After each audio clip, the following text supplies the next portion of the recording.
छात्र का जो विज्ञप्ति जो जारी करने का मामला है वो अभी कहाँ पे अटका पड़ा है और इसके पीछे क्या कारण आ रहे हैं। तो बहुत बहुत स्वागत है आप सभी लोगों का। आलोक कुमार है, ऋतु राज है, ऋषिकेश है, माफ करिएगा ऋषिकेश राज है और किपू पाल है हमारे साथ जुड़े। और इन सभी लोगों से हम बातचीत करेंगे कि शिक्षक अभ्यर्थियों का ये जो मामला है लगातार उसके बारे में हम आवाज उठाते रहे हैं, आखिरकार कहाँ ये मामला फंस रहा है। तो एक एक करके आप लोग बताइए कि कहाँ पर समस्या आ रही है। अभी तक जो लास्ट वादा किया गया था प्रशासन की ओर से, सरकार की ओर से, उसमें और जमीनी हकीकत में क्या अंतर देखने को मिल रहा है। मैम, आपको बहुत बहुत आभार कि आप हम अभ्यर्थियों को आवाज़ को बुलंदी देने के लिए अपना प्लेटफॉर्म देते हैं। और शिक्षक बहाली की जहाँ तक प्रक्रिया जो चल चुकी है, आगे बढ़ चुकी है, वो हर एक जिला से रिक्ति की गणना जो है ब्लॉक स्तर पे जिला को अग्रसारित कर दिया गया है और समेकित करके लगभग अधिकांश जिला से समेकित करके जो ब्लॉक स्तर पर जो रिक्ति बन रही है उसको जिला मुख्यालय को उपलब्ध करा दिया गया है। और इसकी प्रक्रिया आगे ये फिर 30 के बाद अनुमोदन के लिए जिला अधिकारी के पास जाएगा, वहाँ से रोस्टर क्लियरेंस होगा और उसके बाद जो प्रस्तावित जो हम लोग इस दिशा में विभाग को हमेशा मतलब एक्टिव करके रखे हुए हैं अपनी तरफ से। हम अभ्यर्थी लोग कॉन्शस हैं। जो हम लोग का जो एक शेड्यूल है, शॉर्ट शेड्यूल जो जारी किया गया है, उसमें फिर से रीशेड्यूल ना हो, उसमें कोई संशोधन ना करना पड़े, हम लोग उस पर वर्क कर रहे हैं। जो प्रस्तावित है जुलाई आखिरी सप्ताह में, हम लोग प्रयास में हैं जो जुलाई आखिरी सप्ताह में कोई कमी ना रह जाए निचले स्तर से रिक्ति भेजने में और रोस्टर क्लियरेंस पे हम लोग इस पे काम कर रहे हैं। और दूसरी बात, विभाग की जो बैठक थी जिला माननीय शिक्षा मंत्री के साथ 12 जून को, उसमें ये निर्देशित किया गया कि आरटी एक्ट का जो नॉर्म्स है 2009, उसमें शिक्षक छात्र का जो अनुपात है 31, उस पर सभी जिला के अध्यक्षों को काम करने की जरूरत है। मैं दरभंगा का उदाहरण देता हूं कि दरभंगा पे उस आलोक में काम हो रही रिक्ति का जो गणना है वो उसी पे जो आरटी एक्ट के नॉर्म्स का आता है उसके आधार पे गणना की जा रही है, जिसका मेरे पास ऑन रिकॉर्ड पेपर है। मैं सभी जिला के नेतृत्वकर्ता साथी से आग्रह करूंगा कि जब जो बैठक में जब निर्णय हो गया, शिक्षा मंत्री ने डायरेक्शन दे दिया है कि 31 के रेशियो में सीटों का गणना हो। जो आरटी एक्ट 2009 जब लागू हुआ था तो कहा गया था जो 3 साल के अंदर में, उस समय ये डायरेक्शन दिया गया था एनसीटी के द्वारा, जो 3 साल के अंदर में जो 31 का रेशियो है उसको मतलब विभाग, शिक्षा विभाग फुलफिल करे। लेकिन आज लगभग 13 साल होने जा रही है, आज तक उसको फुलफिल नहीं किया गया है। तो मैं सभी नेतृत्वकर्ता साथी से आग्रह करूंगा कि हर एक जिला में इस चीज से अवगत करावे जो बैठक में निर्णय लिया गया है, इस दिशा में कार्य करने की जरूरत है। ऋषिकेश, आप क्या कहेंगे? देखिए मैडम, राज्य सरकार जो है वो प्रखंड स्तर पे, जिला स्तर पे रिक्तियों की गणना कर रही है। उसकी जमीनी हकीकत यही है कि पुरानी रिक्तियों को ही एज इट इज करके भेजा जा रहा है। यानी कि वर्तमान रिक्ति को जो है उसमें कई प्रखंडों से शिकायतें मिल रही है हम लोगों को कि पुरानी रिक्तियों को ही भेजा जा रहा है पटना।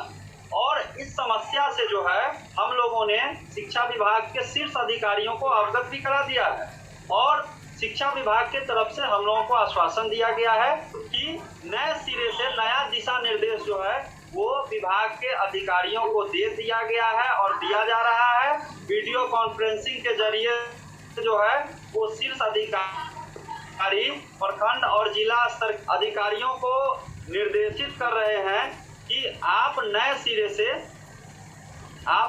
सिरे से रिक्तियों की गणना करके और जल्द से जल्द भेजा जाए।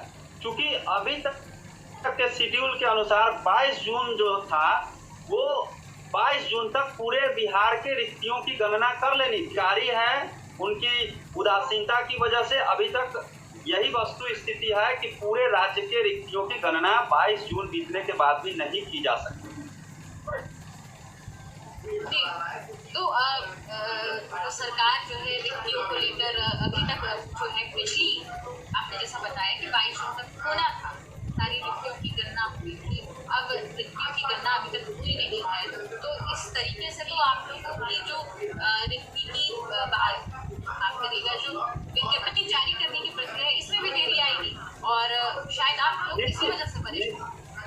निश्चित रूप से चूंकि जब तक रिक्तियों का वास्तविक गणना नहीं हो जाता है, अब मान लीजिए कि सही गणना होकर के रिक्ति नहीं जाएगी तो सरकार बहाली भी सही तरीके से नहीं कर पाएगी।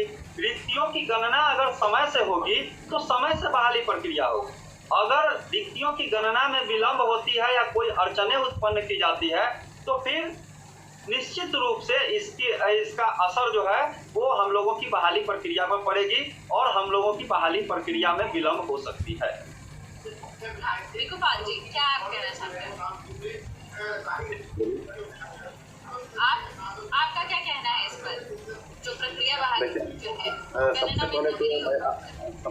सबसे पहले तो मैं आपको धन्यवाद देना चाहूँगा मैम कि आप अपने प्लेटफॉर्म को हम सीटेट बीटेट बिहार के तमाम अभ्यर्थियों को मौका दे रही हैं।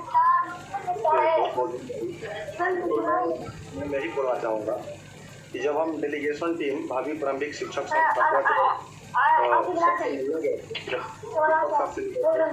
संघ प्रकाश सर से मिले थे तो उन्हें बोला गया था कि अविलंब नोटिफिकेशन जारी है, जिसमें उन्होंने बोले थे कि बाबू कुछ प्रक्रिया है जिसमें समय लगती है, क्योंकि आप लोगों का जो मांग है ऑनलाइन है, डोमिसाइल है, सेंट्रलाइज है, तो बैकलेट वाला सीट है तो एसी की महिला वर्ग के विशेष फोकस से बच गया था को लेकर के सभी कैटेगरी वाइज डिवाइड करके एक नया तरीका सर्वस्व तैयार कर जो उसमें मौका दिया जाए। इतनी सारी चीज़ों से जब विपक्ष सर को अवगत कराया तो सभी चीज़ें उन्होंने हानि भरी। और जो मैम अभी आप बोल रही है कि अगस्त में, तो अगस्त तो बाद क्या हो गया, जुलाई के लास्ट में ही आना चाहिए। जुलाई के लास्ट हम लोग फर्स्ट अगस्त की वीक का इंतजार भी कर रहे हैं, कोई दिक्कत ना चलेगा। और हमारा जैसे बताइए कि 30 अनुपात यानी 30 छात्र पर 1 शिक्षक, तो ये इनका मतलब जो रेशियो है सही है, लेकिन बिहार सरकार के पास ये रेशियो लागू नहीं होने वाला नहीं है, क्योंकि ये रेशियो तब भी लागू होगा जब राष्ट्रीय शिक्षा नीति लागू होगा। और इस बहाली में राष्ट्रीय शिक्षा नीति लागू होगा तो फिर सुपर टेट भी आएगा, इंटरव्यू भी आएगा, तो बेहतर है जो 40 अनुपात 1 है उस पर ही चलेगा। चूँकि हम रवि प्रकाश सर से 2 दिन पहले बात की, अभी वो फौरन में मैंने उनसे बोला कि सर आप बोल रहे थे कि 40 अनुपात से 1 पर 1 किया है और यहाँ पर तो हम लोग पढ़े हैं, या फिर RTI में भी देखे हैं कि 30 छात्र पर 1 शिक्षक चाहिए। उन्होंने बहुत क्लियर जवाब दिया कि बाबू अगर 30 छात्र पर 1 शिक्षक चाहिए तो फिर आपको सुपर टेट से गुजरना होगा। क्या आप लोग चाहते हैं कि सुपर टेट हो? तो हमने बोला कि सर सुपर टेट तो 7वां चरण का जिक्र ही नहीं था। तो बोले कि फिर तो ये भी जिक्र नहीं है, अधिकारी आप है या मैं? 40 अनुपात 1 पर आप लोग आइए और इससे सही हो जाएगा। इसके बाद जब सुपर टेट होगा अन्य राज्य के भांति, उस समय 30 छात्र पर 1 शिक्षक आवश्यक होंगे और हमारे तरफ से पूरे जोर कोशिश रहेगी। अभी आप लोग निश्चित रहिए, आप लोगों का अगस्त के 4 अगस्त से पहले नोटिफिकेशन जहाँ तक हम लोग जारी करते हैं। ये बात रवि प्रकाश सर से जो प्राइमरी डायरेक्टर है उनसे मेरा 2 दिन पहले बात हुई। और बाकी हम लोग भी देख रहे हैं कि बिहार सरकार का आभार व्यक्त करेंगे अगर सही समय पर मैं नोटिफिकेशन आ जाएगा तो। और जो हमारे जितने भी मतलब बेरोजगार साथी हैं जो शिक्षक बनना भविष्य के भावी शिक्षक हैं, तो उनके पास दूसरा चारा नहीं है, वो भी चाह रहे हैं कि जितना जल्द रिक्तियाँ यहाँ से PEO DEO के पास से शिक्षा विभाग के पास जाए, ताकि एक जो संभावना जुलाई के लास्ट में बनी हुई है वो पूर्णतः सही हो, इस पर किसी प्रकार का कोई दिक्कत नहीं हो। बस जुलाई के एंड में हर हाल में नोटिफिकेशन रहना आ जाए, जिससे हम लोगों को चेहरे पर एक मुस्कान तो आएगी।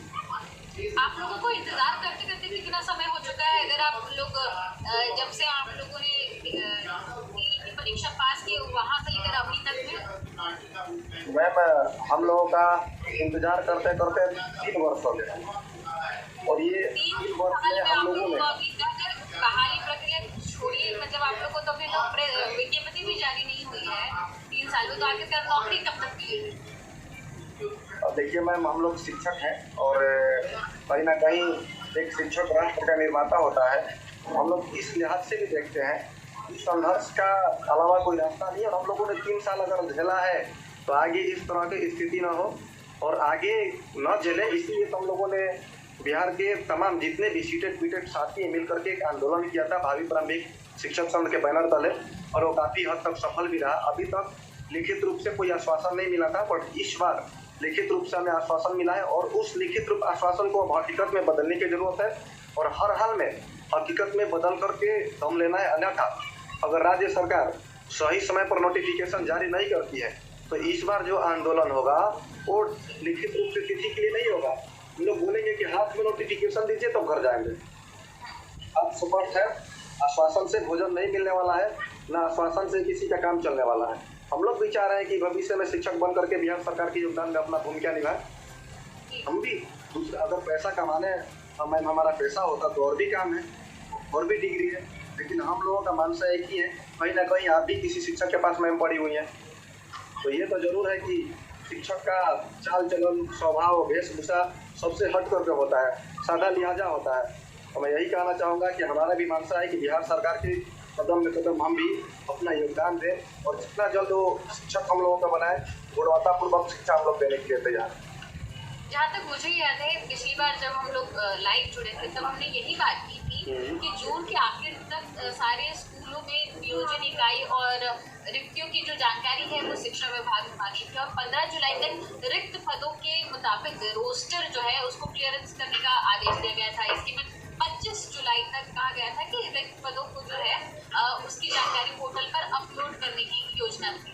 लेकिन तो अभी तो मतलब जून एंड नहीं हुआ है, तो आप लोगों को अभी से फिर भी डर क्यों लग रहा है कि मतलब नहीं, डर की बात नहीं है मैम, डर की बात नहीं है। आपको एक चीज बता दूं, डर हम लोग को डरने वाले है नहीं, सबसे पहली चीज। लेकिन ये सरकार जितना आश्वासन दे रही है, पहले भी अभी भी देती है, अगर उतना खड़ा उतरती तो फिर डरने की तो बात ही नहीं होती, पहली चीज। दूसरी चीज ये है कि हमारा कोई मतलब ऐसा नहीं है, एम भी नहीं है ना, हम लोग मतलब सरकार के खिलाफ राजनीति करने वाला अभ्यर्थी है। हम लोग तो शिक्षक हैं और हम लोगों का राजनीति से कोई ताल्लुकात ही नहीं। बस इतना ही कहना चाहेंगे कि जो सरकार के द्वारा वादा लिखित रूप से किया गया है वो पूर्णतः सक्रियता दिखाए उसमें। और दूसरी चीज जो आपका सवाल है मैम कि शिक्षा विभाग के 15 जुलाई तक रिक्तियाँ मंगाई जाएगी, तो शिक्षा विभाग से ज़्यादा एक्टिव तो हम लोग हैं। जो हमारा काम नहीं है वो भी हम लोग कर रहे हैं। क्या हमारा काम है कि टीईओ साहब के पास आवेदन दें, लेकिन फिर भी हम लोग वो काम कर रहे हैं कि सरकार के पास कोई बहाना न रहे कि यहाँ का रिक्तियाँ नहीं आई है। इसलिए तमाम जितने भी बिहार के टीईओ साहब हैं उनके पास जा करके हम लोग एक आवेदन दे रहे हैं, विनती विनम्र कर रहे हैं कि सर हमारी विनती को सुना जाए और आप जितना जल्दी अपने यहाँ का जिला वाइज रिक्तियाँ शिक्षा विभाग के पास भेजिए, ताकि सरकार के पास भी किसी प्रकार का कोई बहाना ना रहे। बहाना करेगी भी सरकार तो कैसे करेगी, क्योंकि जो उनका काम है वो तो हम कर रहे हैं। अब इसमें बहाना चलने वाली है नहीं। और सरकार से गुजारिश है हाथ जोड़ करके, या आप जो मतलब डेट दिए निर्धारित किए उस डेट पर दीजिए। कहीं ना कहीं हम लोग आपके राज्य में रहते हैं और आपके बच्चे हैं, तो आप हमारे जीवन है, तो हम लोगों के साथ खिलवाड़ा नहीं कीजिए। मैं एक बार फिर से आप लोगों से वो आप लोगों की जो 5 मांगे थी कि ऑनलाइन हो प्रक्रिया, डोमिसाइल का ध्यान रखा जाए, सेंट्रलाइज कीजिए, और बाकी की जो 2 मांगे थी एक बार मैं फिर से चाहूँगी जो हमारे दर्शक हमारे साथ लाइव जुड़े हुए हैं उनके साथ कुछ शेयर करें। महिला सीटों का विखंडन हो, ठीक है ना, जो महिला रिक्ति रह गई है उसको विखंडित करके फिर 100% रोस्टर लागू हो। उसके बाद दूसरा मांग है एज रिलैक्सेशन का, जो बहाली मतलब बहुत गैप के बाद आती है, 3 साल 4 साल के बाद आती है। तो जो एज रिलैक्सेशन है, जो बहाली समय से नहीं आ पाई है, उन अभ्यर्थियों को भी मतलब एज रिलैक्सेशन के दे करके उनको भी आवेदन करने का मौका दिया जाए। ये मुख्य मांगे हैं हम लोगों की। और महिला के उपलब्धता में जी पुरुष अभ्यर्थी को मौका दिया जाए। जब महिला अभ्यर्थी उपस्थित नहीं होंगे, क्षैतिज आरक्षण के तहत जो प्रावधान है, जो समान कोटि की अगर महिला उपस्थित नहीं रहती है, उसी कोटि के पुरुष को उस सीट पे मतलब उनको मतलब नियुक्त किया जाए। ये हम लोगों की मुख्य मांगे, 3 मांगे। अच्छा, इससे क्या प्रॉब्लम है आप लोगों को? महिला सीटों के आप लोग विखंडन की क्यों मांग कर रहे हैं? देखिए उसमें है क्या मैम देख लीजिए, पिछले बहाली में आप देख लीजिए 94,000 सीटों की बहाली आई। मैम मैं छठे चरण को मैं छठे चरण से मैं अवगत कराता हूँ कि पिछले बहाली में 94,000 शिक्षकों की बहाली आई थी। ये आरक्षण का जो मतलब ये गणित है, ऐसी गणित है जिसमें 50,000 शिक्षकों की सीट खाली रह गई। क्यों रह गई? 50,000 50% तो महिला की रिजर्व सीट है ही, ठीक है। अगर उसमें एकेडमिक में अगर महिला अगर अधिक है, एकेडमिक आधार उनका एकेडमिक मेरिट, तो पुरुष के जो 50% है उस पर भी वो जा सकते हैं। तो होता क्या है, मतलब वो आरक्षण जो है वो 60% से भी, मतलब 50% से भी एबव हो जाता है। और पुरुष महिला क्या होती है, महिला का सीट खाली चले जाता है और महिला जो है वो पुरुष के सीट पे चले जाते हैं। इससे क्या होता है, जो पुरुष अभ्यर्थी है उनको बहुत कम अवसर मिलता है बहाली प्रक्रिया, बहाल होने में, शिक्षक बहाली में। इसलिए हम लोग का मान है। और दूसरी बात, जो सरकार सालों साल से बहाली कर रही है, फिर भी मतलब जो सीट है रिक्त है उसके आधार पे बहाली नहीं हो पाती है, वो सारा रिक्वायरमेंट पूरा नहीं हो पाता है। इसलिए हम लोगों का मांग है जो ऐसी व्यवस्था की जाए। अगर सरकार कह रही है, सरकार का कहना है कि 80,000 सीटों में बहाली ला रहे हैं, तो ऐसी व्यवस्था लाए जो 80,000 में लगभग मैक्सिमम सीट फुलफिल हो जाए। ये ना जो फिर 80 में फिर 40,000 बहाल हो, फिर 40,000 बैकलॉग में चल जाए। ये समस्या से जूझ रही है शिक्षा विभाग। इसीलिए हम लोग ये सब चाहते हैं जो इस पे काम हो, विभाग करे। ऋषिकेश, आप क्या कह रहे थे? देखिए, जैसे कि आप सादा आसान शब्दों में समझिए कि अगर सीटें एससी एसटी या ओबीसी कैटेगरी के महिलाओं की है और अगर किसी कारणवश एससी एसटी महिला या ओबीसी महिला अभ्यर्थी नहीं मिलती हैं उस पद पे, तो हम लोगों की मांग है कि उन सीटों पे उसी कैटेगरी के पुरुष अभ्यर्थियों को मौका दे दिया जाए, ताकि वो सीटें खाली नहीं जाएंगी और उस कैटेगरी के जो अभ्यर्थी हैं वो बेरोजगार भी नहीं रहेंगे। लेकिन सरकार की अभी तक जो बहाली प्रक्रिया रही है वो जिस कैटेगरी की महिला अभ्यर्थियों के लिए रिजर्व है उसी कैटेगरी के महिला अभ्यर्थियों को मौका देती थी, और अगर महिला अभ्यर्थी नहीं मिली उस कैटेगरी की तो उन सीटों को खाली छोड़ दिया जाता था। तो हम लोगों की मांग है कि कम से कम अगर उन सीटों को अगर आप जनरलाइज नहीं कर सकते हैं, सामान्यकरण नहीं कर सकते हैं, तो कम से कम उसी कैटेगरी के पुरुष अभ्यर्थी को मौका दे करके आप उस कोटि के लोगों को तो लाभान्वित कर सकते हैं और उतने बेरोजगार लोगों को आप रोजगार तो दिया जा सकता है।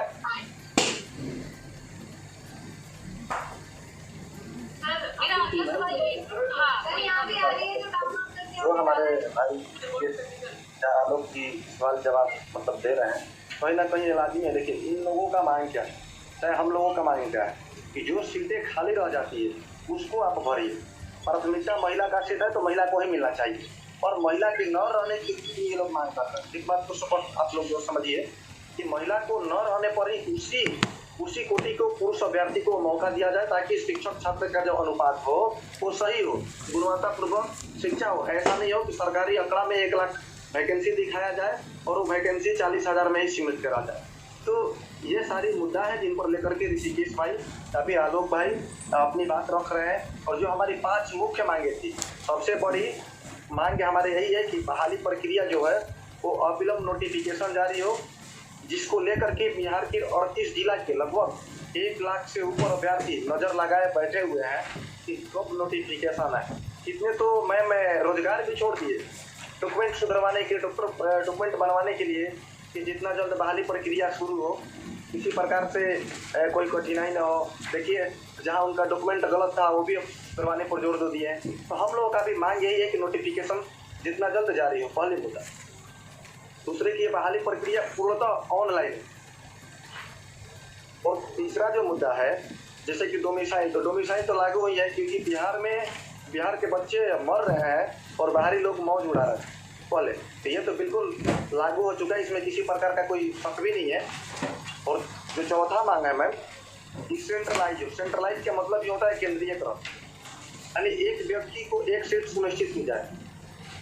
एग्जाम्पल में मान लीजिए कि अगर हम लोग अभी 3 जुड़े हुए हैं साथी, और 3 में से अगर मेरा मेगा बहुत कम बन रहा है, बाकी 2 साथी को ज़्यादा है, तो मुझे भी कहीं जॉब सुनिश्चित किया जाए। बोलो कि मतलब मेरा चॉइस ना हो, ना चाहते हुए भी हम 2-3 चॉइस डालें, उसमें अगर मेरा उस चॉइस में मेरिट नहीं आ रहा है तो जहाँ पर लो मेरिट है वहाँ पर मुझे सेटल किया जाए, लेकिन सबको मौका मिले। क्योंकि ये चुनाव नहीं है कि 4 लोग खड़े हुए और 1 लोग जीते, ये शिक्षक अभ्यर्थी है और ये बिहार सरकार ने अपना योगदान देने के लिए ही शिक्षक का राह चुने हुए हैं। तो सबको जॉब सुनिश्चित की जाए, ताकि सेंट्रलाइज जो हो, अगर पूर्णतः सेंट्रलाइज लागू होता है गवर्नमेंट के द्वारा, तो सभी लोगों का जॉब सुनिश्चित हो जाएगी। और चौथी है रजिस्ट्रेशन का बात है, अगर जितने दिनों से बहाली में डिले हुई है उतना तो रजिस्ट्रेशन आपको देना पड़ेगा। हम ये नहीं कर रहे हैं कि पूरा दे दीजिए 60 वर्ष तक, लेकिन हाँ, जितने वर्ष का डिले है उतना तो आपको देना पड़ेगा, क्योंकि ये आपके लचर रवैया के चलते सभी साथी का एज ज़्यादा हो गया। हाँ, बोलिए, मैम बोलिए। एक चीज मैं क्लियर कर देना चाहता हूँ मैम कि 2012 तक के रिक्तियों के आधार पर ही छठे चरण की बहाली प्रक्रिया हुई है, ठीक है।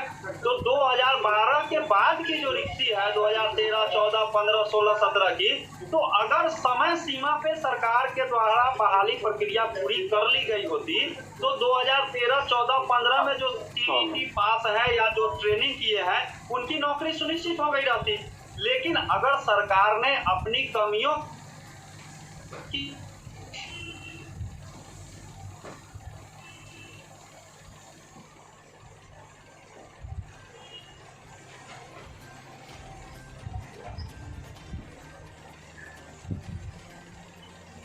ऋषिकेश बोलिए, आपकी आवाज।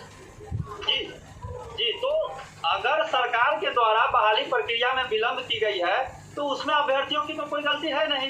इसीलिए उन अभ्यर्थियों को भी मौका मिलना चाहिए जो 2012 के बाद टीईटी उत्तीर्ण किए हैं, क्योंकि एज अगर उनका एक्सपायर कर रहा है तो इसके लिए सरकार जिम्मेवार है। सरकार अगर तय समय सीमा के अंदर बहाली प्रक्रिया को पूरी कर ली रहती तो आज वो अभ्यर्थी अपने उम्र सीमा के अंदर में ही नौकरी कर लेते। इसलिए एज रिलैक्सेशन का भी मामला बहुत गंभीर मामला है और अभ्यर्थियों को एज रिलैक्सेशन का लाभ भी मिलना चाहिए।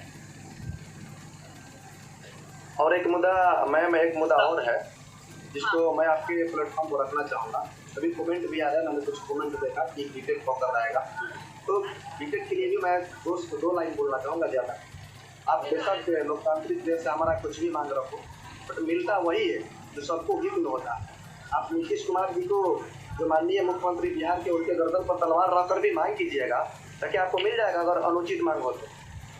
बड़ी चीज़ ये है कि आप आंदोलन में अपना सर भी कटा लीजिए, हजारों की तादाद में साल भर भी बैठे रहिए, लेकिन जो सही मुद्दा रहेगा वही मिलेगा। हम लोग सही लड़ाई लड़ते लड़ते मैम 3 साल से और 22 दिन 20 दिन लगातार आंदोलन किए, तब जाकर के बिहार सरकार के समझ में आया कि कहीं ना कहीं लोगों का मांग जायज़ है, तो जाकर के लिखित आश्वासन मिला। और ये हमारे साथी जो बीटेक के मांग कर रहे हैं, साल में 2 बार बीटेक होता है, 3 साल से यानी 6 बार सीटेट हो गया, इन लोगों से नहीं निकल रहा है। तो ये अपना नाकामी का टिकड़ा हम लोगों पर गुस्सा जाहिर कर रहा है कि जब तक सबके पास नहीं होगा मैम तब तक बहाली नहीं निकलवाइए आप। ये सबको तो क्या गारंटी है कि पास हो ही जाएंगे, एक बार और फेल हो जाएंगे तो बोलेंगे कि साल भर और वेट कर लीजिए। पहली चीज़ देखिए, दूसरी चीज अगर किसी मैम एक चीज, अगर किसी स्टेशन पर से नियमित रूप से ट्रेन खुल रही है और कोई यात्री अपनी गलती की वजह से, अपनी लाचारी की वजह से अगर ट्रेन नहीं पकड़ पाती है तो उसमें क्या उसके लिए ट्रेन को रोक करके रखा जाए, ये उचित है क्या? एक अभ्यर्थी उदाहरण देना चाहता हूँ। अगर समय से ट्रेन में नहीं बैठते हैं तो उसके लिए पूरे ट्रेन को नहीं रोका जा सकता। एक मिनट, हम लोगों ने टिकट कटा करके प्लेटफॉर्म पर अपना सीट सुनिश्चित करा लिए। यहाँ ट्रेन आएगी तो उससे पहले ही स्टेशन पर खड़े हुए हैं। कोई साथी घर से ही एंड्रॉइड मोबाइल से देख रहे हैं कब तक हम पहुँचेंगे, ट्रेन टिकट मिली है, पहुँच करके फिर ट्रेन का टिकट कटवाएंगे। ट्रेन तो हमारे लिए रुक ही रहेगी। ये बिहार सरकार है और सरकार के अधीन कोई कानून चलता है। हमारे पिताजी के संपत्ति होता मैं एक बात कहता हूँ, एक मिनट मैम यूपीएससी का एग्जाम होता है, उसमें 10 लाख लोग आवेदन करते हैं, तो मुश्किल से 700 वैकेंसी रहता है। तो ऐसा तो नहीं 10 लाख कर दे मेरा भी यूपीएससी क्रैक हो जाएगा फिर आप बहाल कीजिएगा।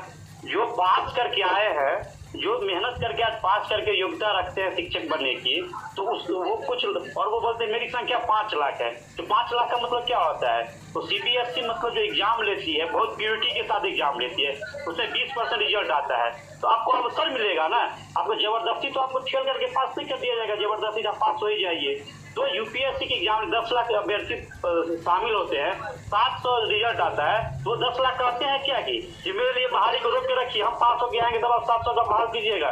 तो ये मांग जो है ये अपनी नाकामी को छुपा रहे हैं मांग करके। जब हम पास कर जाएंगे तब सातवां चलेगा, ऐसा नहीं होगा। विभाग सक्रिय है और विभाग का जो निर्णय है वो छात्र हित में, शिक्षक हित में और बिहार की शिक्षा व्यवस्था के हित में है। तो मैं बिहार सरकार के इस फैसले को जो आगे बढ़ के वो चाह रही है कि बहाली समय हो, मैं शिक्षा मंत्री और शिक्षा विभाग को आभार व्यक्त करता हूँ कि उन्होंने इस मांग को खारिज कर दिया और शिक्षा मंत्री बार बार आकर के इस पर स्पष्टीकरण दिए कि बीटेट हमेशा के लिए बंद नहीं किया गया है, अभी हम इसमें आवश्यकता नहीं है, हमारे पास योग्य अभ्यर्थी मौजूद है जो 3 सालों से वो इंतजार कर रहे हैं। हमारे दर्दों को शिक्षा मंत्री ने समझा है और खुल करके हम लोग के दर्द पे बात की है, इसलिए मैं माननीय शिक्षा मंत्री का भी